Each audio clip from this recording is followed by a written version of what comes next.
Well, you've certainly heard from Leah and David a little bit about the importance of a national cord blood bank for Canada.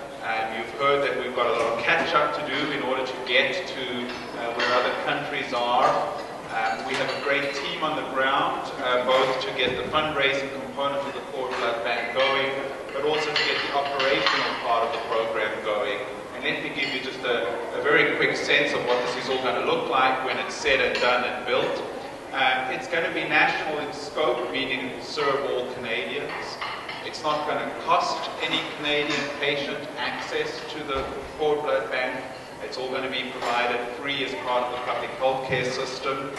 We're going to have 2 storage and manufacturing laboratories in the country, one right here in Ottawa and one in Edmonton, where in both Ottawa and Edmonton we already have existing skill sets and expertise in stem cell collection and preservation.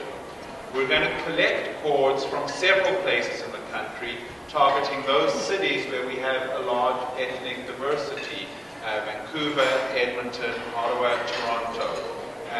We're going to work with community partners, whether they're the First Nations communities, various ethnic communities, to make sure that we are recruiting the right numbers into the program and putting the right stem cells into the bank. Phase 1, which is actually being developed and launched here in Ottawa, will be up and running mid-next year, the latter part of 2013.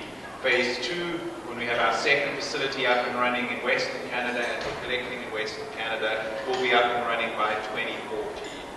And our target is to have something in the order of 20,000 viable products stored in our bank when it's fully operational.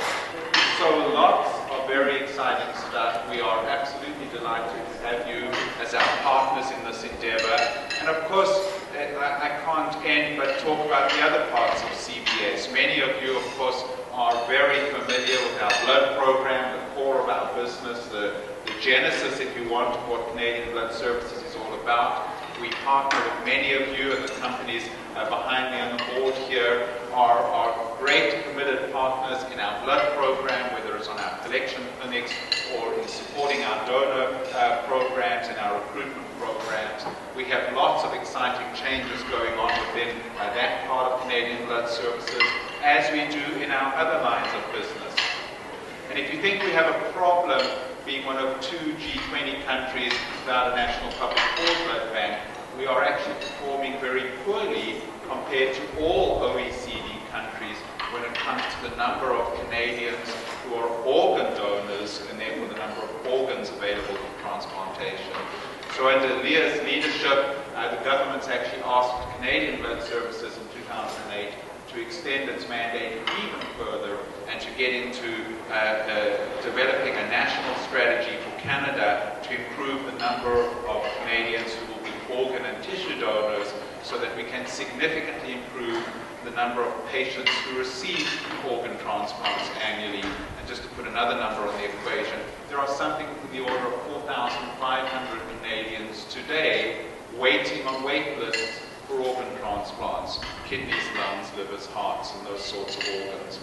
So a lot going on at CBS. It is our honor and our privilege to work with you as partners to ultimately do what we're here to do, and that is to save and improve the lives of Canadians who depend on blood, plasma, stem cells, organs, and tissues for their health and their well-being.